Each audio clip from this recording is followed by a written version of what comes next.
So thank you, Darina. Once again, Darina, thank you all for the invitation. All the co-organizers. It's really great to be here, and I said that at the beginning so I can launch straight into my presentation. NCD, I've changed the title a bit. I don't think that I have absolute right, given that I don't know the four countries intimately, to say I give you a roadmap. At the same time, I would like us to discuss where the situation on NCD policies lies globally and regionally, and to just try and think about what might be the problems, the barriers that stop us from going forward. I also subtitled the presentation Time to Deliver, because we've been talking about NCD for many years. Indeed, since the year 2000, when the NCD strategy was adopted in the World Health Assembly. And for the first few years of that, we concentrated on developing global action plans, diet and physical activity, the Framework Convention on Tobacco Control, eventually 10 years later, the global strategy on harmful use of alcohol, 10 years of development of major documents, at the same time major complaints that the global policy making, the global development agenda was not paying any attention to non-communicable diseases in the Millennium Development Goals.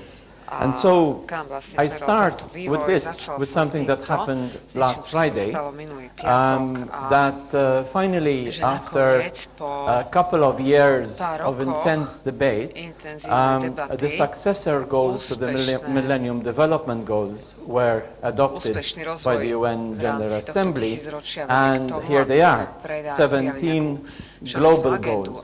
There's a few differences.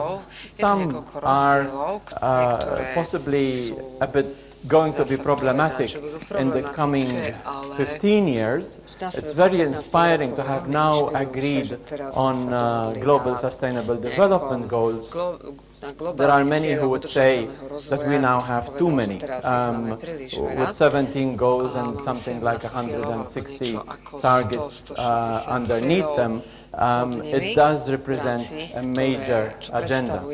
Certainly, though, the NCDs are now no longer excluded, and all the myths that held NCD back in the past, the myth that non-communicable diseases were a problem of rich people or rich countries, or rich people in poor countries, but that they were not related to poverty, or that non-communicable diseases are somehow lifestyle diseases or diseases of affluence, which is another way of saying that they are the problems of the rich, or that investing in non-communicable diseases would reduce the attention that globally we give to maternal health or child survival or HIV or tuberculosis.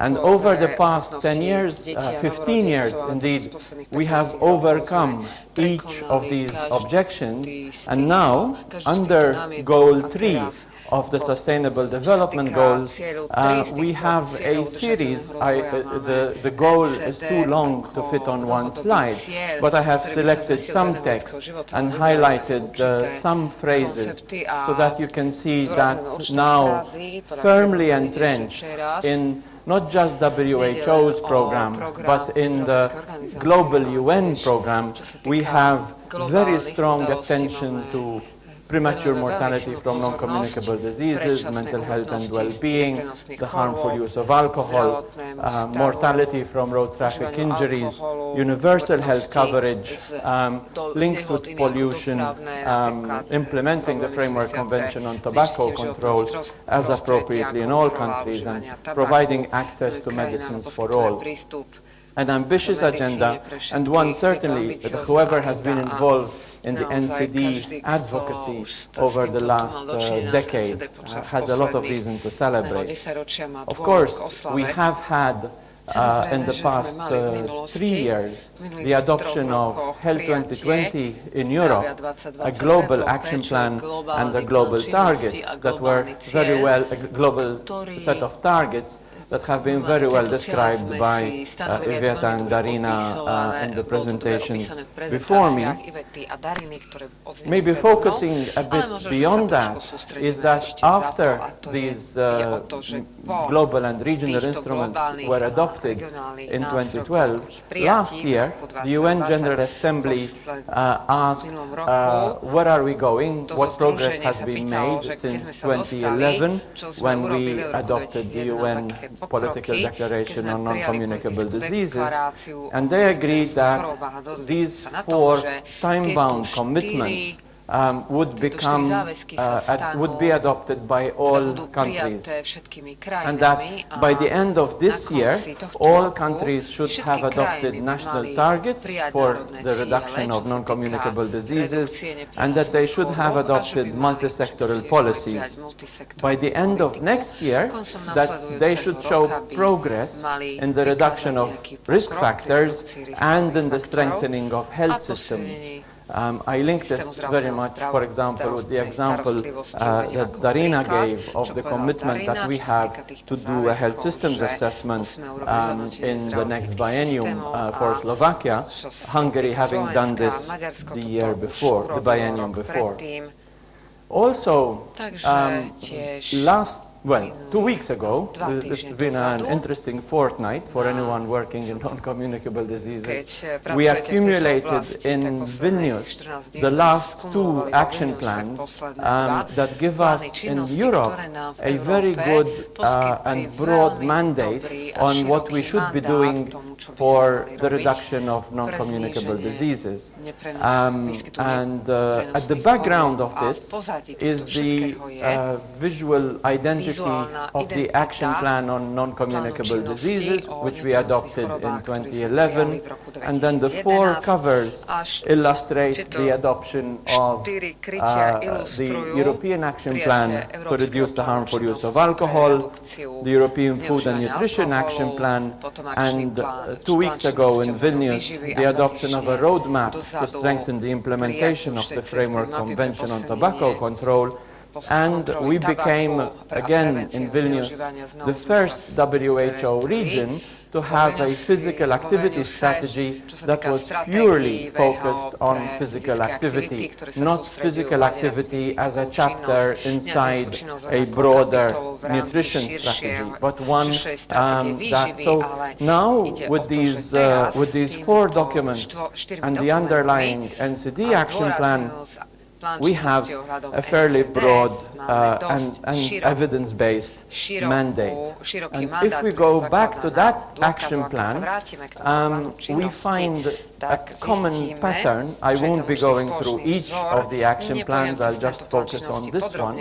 In 2011, in Baku, we agreed that in Europe, over the 5 years leading up to 2016, we would try and act on non-communicable diseases in some priority fashion, selecting those areas where we believe that we can make progress.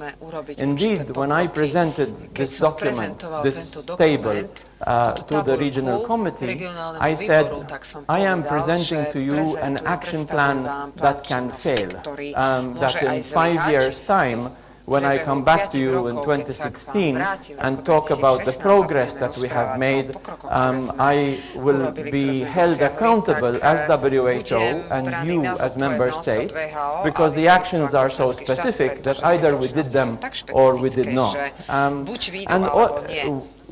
We will, I keep my powder dry, I have 1 more year, but I can give you a bit of a trailer, a preview of what I will be saying to the member states next September. One is that we have had an explosion of national plans. We've had a rapid and very strong increase, fueled by Health 2020. We have now many countries that have adopted national plans and national targets, and indeed we are going to exceed the requirements of the global targets. In the area of health and all policies, we picked a few policies where we hoped to see some progress. And indeed, fiscal policies, taxation of everything from tobacco through alcohol, through specific foods. We have the example here of Hungary doing this in the fat tax. I'll say more about fiscal policies later. We became, in March, under marketing, we became the first WHO region to issue so-called nutrient profiles, which is a tool that countries can use in identifying which products to target when they control the marketing of foods that are high in fat, sugar and salt to children. We're all agreed that children should not be exposed to marketing of foods of this nature. At the same time, as soon as you start to put that broad agreement into practice, you start to come up against questions like, who controls the marketing? Is it the state or is it the companies? Is it by regulation or is it by voluntary agreements? Foods high in fat, sugar and salt. Which foods? Is it okay to control the marketing of sugary Coke, but to allow the marketing of Coke Zero, which has the same brand and could be perceived by children as being a marketing of the other product? So do you stop both or do you allow them? What are children? What age group do we use as the cutoff point when we do the controls and marketing? And what is a child-dominated audience? Is it to do with who's looking at things on their tablet, computer? Is it to do with internet? Are we reaching them through media? Are there such a thing as children's hours anymore? So the whole question, as soon as you start looking into it, becomes extremely complicated. And we in WHO Europe have become the first region to explore some of them. I'll go to the right side. We have a lot to report on the left side of this graph, of this chart. On the right side of this chart, I think we have a lot left to do. We have not done enough on systematic cardiometabolic risk assessment and management, and in the new action plan that we will be presenting to succeed this one in 2016, we shall find that we will have to increase the importance given to the management of people who are ill with diabetes and with hypertension. Indeed, it is getting to be quite common that we focus on hypertension, on high blood pressure, as being sort of the only risk. But it is very well established in the evidence that in the primary health care you don't just go for raised blood pressure or you don't just go for tobacco, but that you identify the total risk of cardiovascular events and then you manage that risk together with the patient. This is very common in Europe, that people have a risk score that is sometimes even validated for their epidemiology in the country, but the way that these risk scores translate into actual management and improved care and control of these conditions, there is not so much that evidence.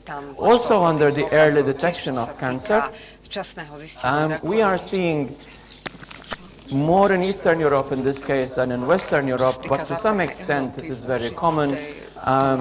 What I am calling the epidemic of screening, where people are racing ahead to put in screening programs and less looking at the way those screening programs fit against a standard of health system provision, of health service provision, and an overall health system solution. So a lot to be said in regard to where we are. But I'll focus now, for the second half of my talk, on a number of problems. that are impeding us, I think, from moving forward with non-communicable diseases. A selective list, but this is an academic gathering, and it will be useful to debate this in the question and answer session. So this is how we tend to look. We've established, I think, in all the presentations, including the opening ones in the morning, that we have to work intersectorally. And we've used the word health and all policies, whole of government, whole of society. We have indeed examined this and approved it, adopted it in Health 2020.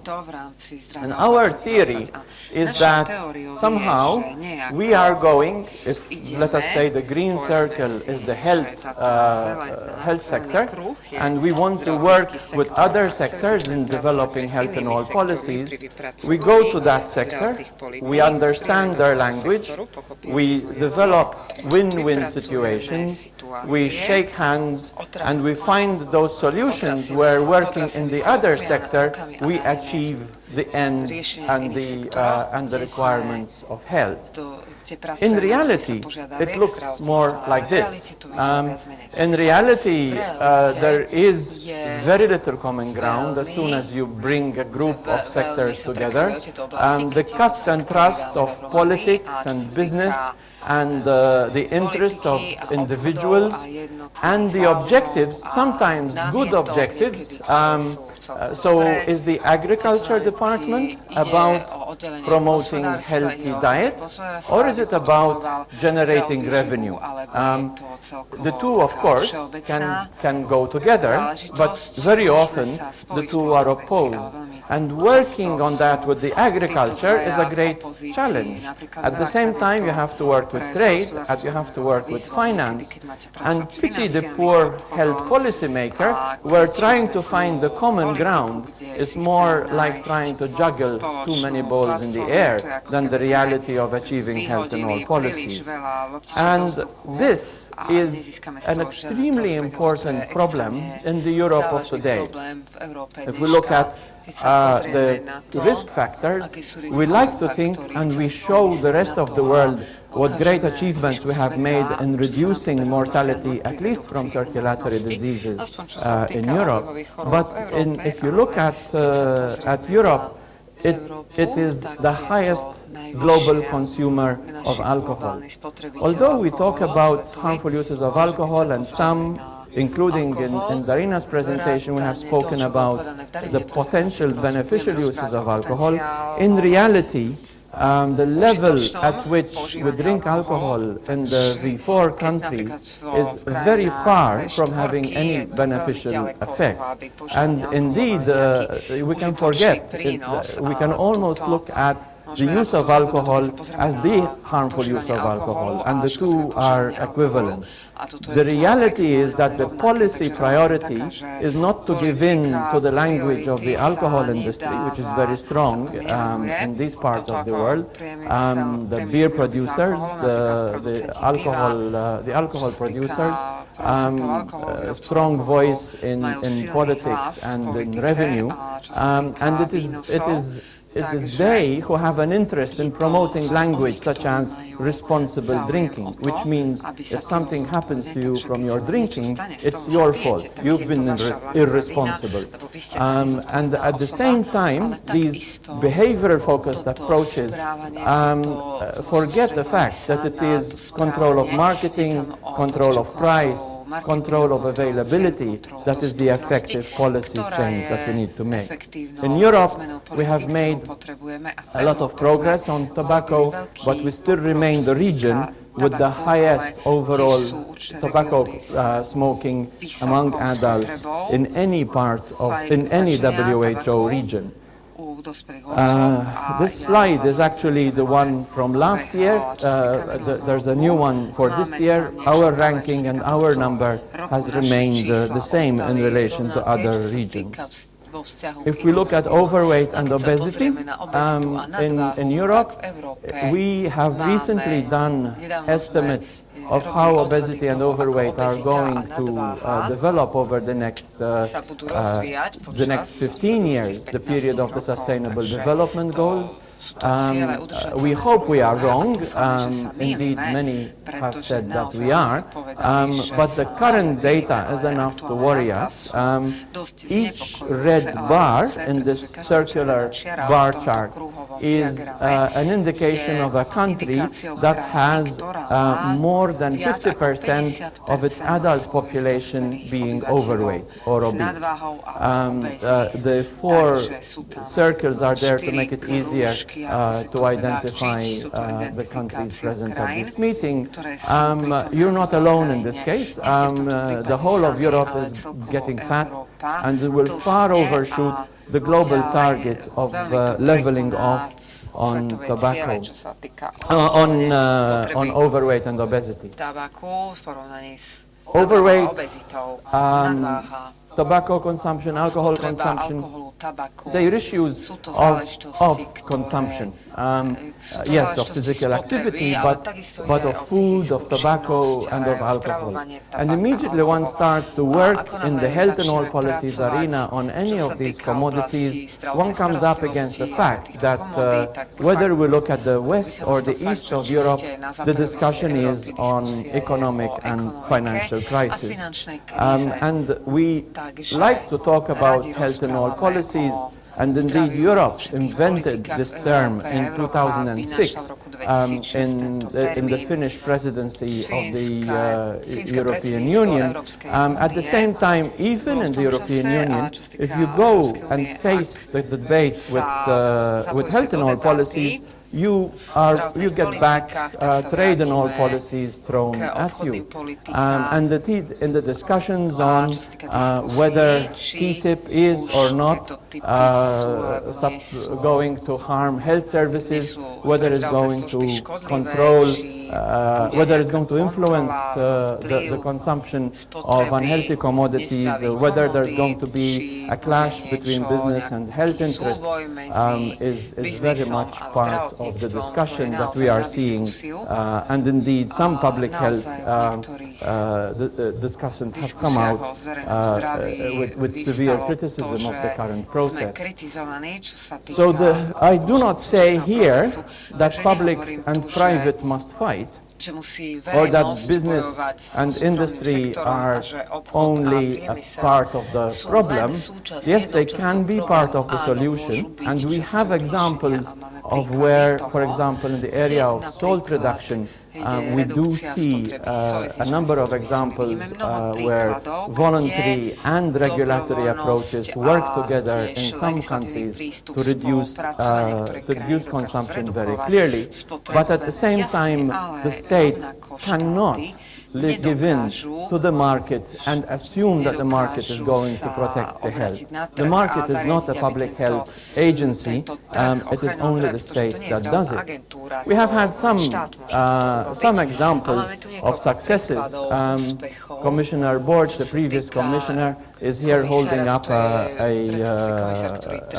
pack to celebrate the adoption of the Tobacco Products Directive, but we do know how difficult was the story leading up to the Product Directive, including the resignation of one commissioner and the amount of resistance that the tobacco industry has made with hoteliers and restaurant owners and associations of tourism and hospitality campaigning against the Tobacco Products Directive, in a way a front for the tobacco industry. And more recently, we have found the American Chamber of Commerce writing to countries in Europe, including in the V4, to try and oppose tobacco legislation. So there is a very real argument happening here. Yes, we have adopted, the 28 have adopted the Tobacco Products Directive, but Poland is opposing it in the law with the entry point of menthol cigarettes and the controls on menthol. So, and Ukraine has up to recently been challenging Australia's cigarette package law, plain packaging in the World Trade Organization. So the situation is really a battleground. We have good achievements over the past 30 years. We have a strong political mandate from the UN, from WHO, and even from EU, but at the same time, we have this constant tug of war between industry and health. So we need to find the common ground. It gets personal. For making a presentation similar to this one, in the top tweet was called a money-grabbing hack. I don't know whether that's a compliment or whatever, but Martin McKee, who frequently writes and indeed has most recently been also in the public, in the media on a public health-related debate, has been even receiving death threats for his work in public health. So it is not an easy area to be in, and for those of you who are interested in reading more about how some elements of industry are attacking public health, you might also want to read Dirty Policies. So, yes, health and all policies must remain our aim. At the same time, we can't go into it naively. We need to know that we are going into it with opponents who sometimes hide information, at other points attack the person. It's not just about the fight or the tug of war between health and wealth, but also, even in Western Europe, wherever we look, we still find inequalities. Alcohol by deprivation quintile in Scotland, smoking passive smoking in children by education of the household in Denmark, obesity prevalence in France by household income. Wherever we look, we find inequalities in Europe. The problem is we don't look well enough either. When we have tried to review the health information systems of Europe for non-communicable disease and looking at them, how can we assess progress towards the targets, we found that very few countries could assess their social gradients given their current non-communicable disease information system. So these studies are very much relegated to studies that are done ad hoc about specific, with specific design and a specific look, rather than being part of the system of data collection.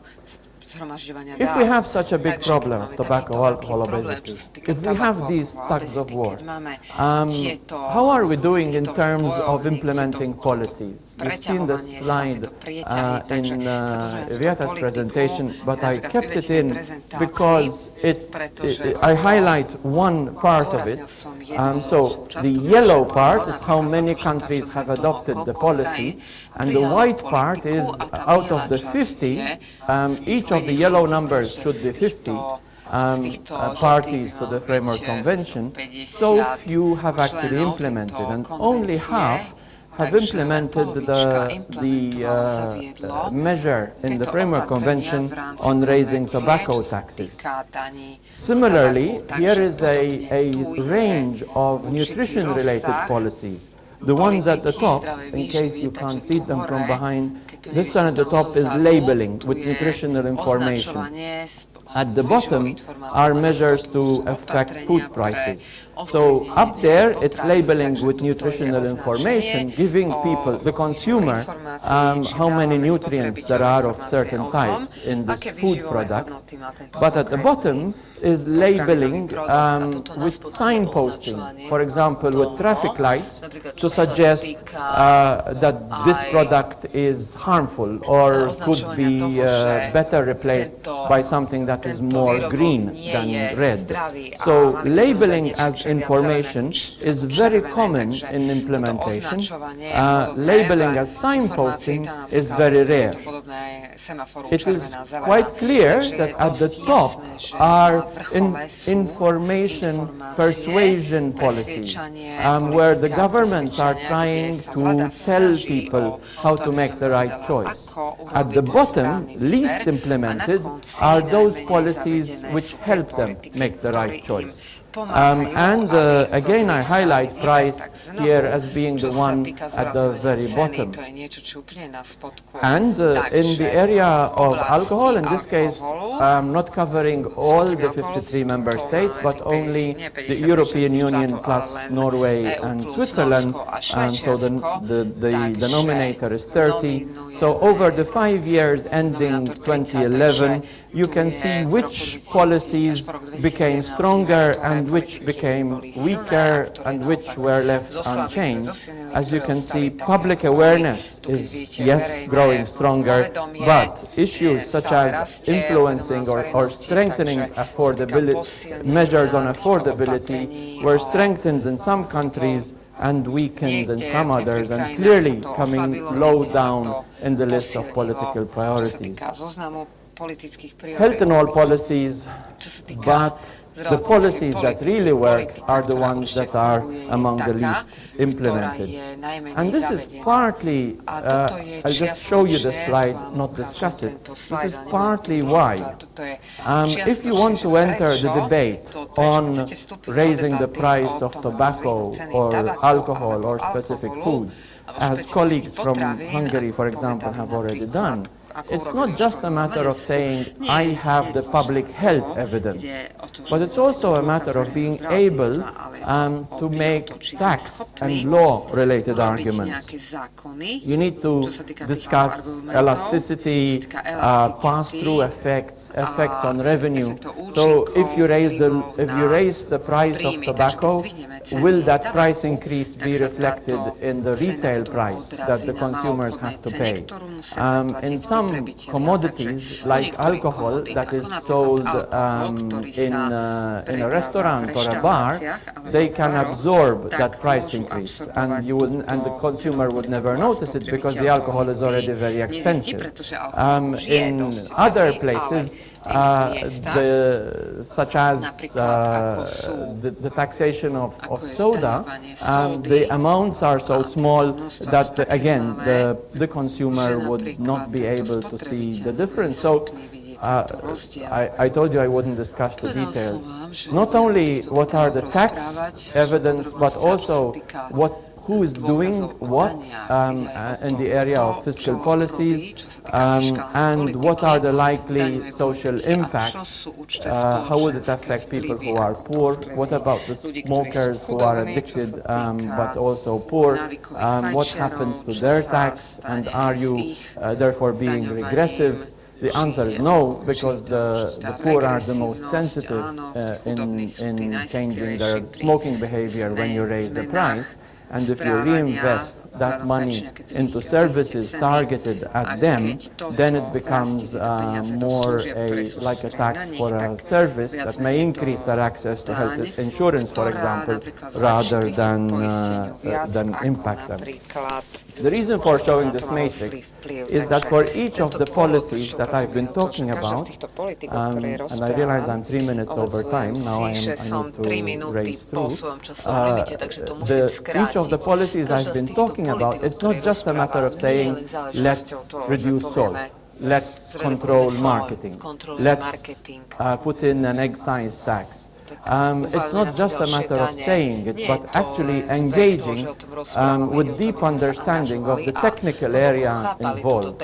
And this is probably the biggest challenge of health in all policies. This is us in public health understanding these and forming alliances with people who understand those techniques.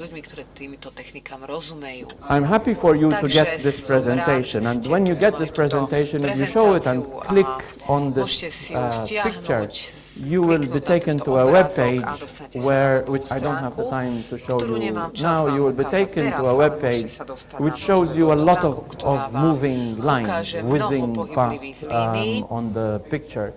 The picture is an illustration of mobile phones moving around the city of Geneva. You will see in this illustration and this movie, I can only describe it because it's fairly long and I prefer to go to the conclusion. You will see a sense of movement at different times of day or night, at different parts of the city. And it's an invitation for us to start thinking, is there another change, another skill that we need? We in public health have been focusing our NCD surveillance on a few narrow methods. We've been looking at utilization of health services. We've been looking at mortality. We have been doing periodic cross-sectional survey, a risk factor or nutrition survey, for example, nationally every 5 years. The data that we get is very valuable, but in today's world, extremely limited. For example, if Denmark did a national nutrition survey 2 years before and 2 years after the year in which they implemented a fat tax, that survey would tell you nothing about what the fat tax did, because they only implemented it for 1 year and had to repeal it after industry pressure. So, and they said it didn't work, but no one has the data up to now to show whether it worked or not. Although there are academics in Copenhagen working on it, it is not yet published. It is likely that it works, but we don't have the data.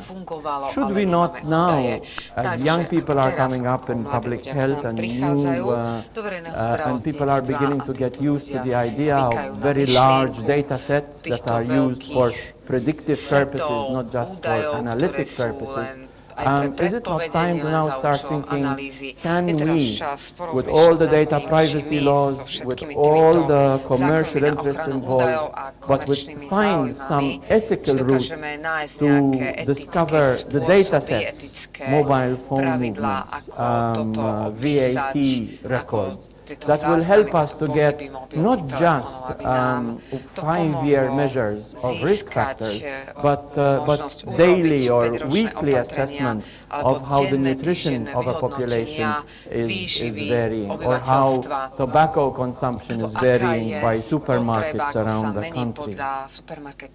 So, in my, I think, last slide, I refer to a new public health.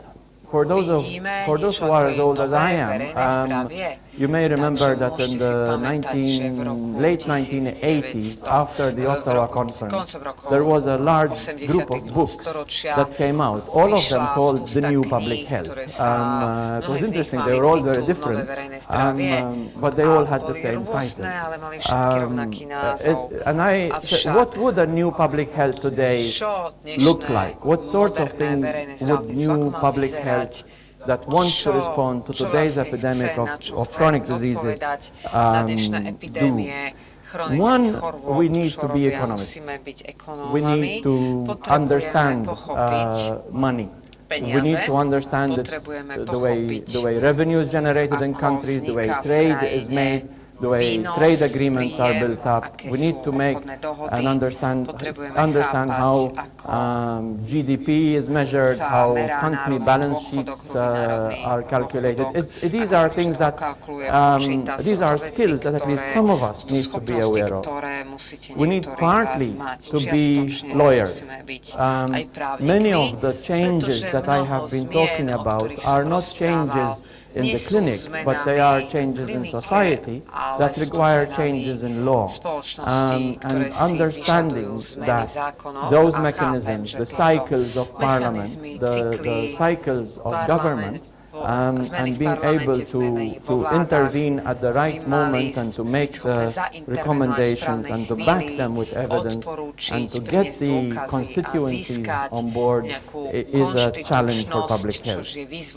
I know that this is the icon for wireless connection, but I'm using it here as the icon for an understanding of social gradients, of all the graphs that we see where the poor are worse off than the rich, more sick, dying more at risk, and all this cluster of inequity, and to understand that our data is not adequate to describing the situation. And as we talk now about new vulnerable groups with the movements of migrants across Europe, this issue is going to get worse, not better.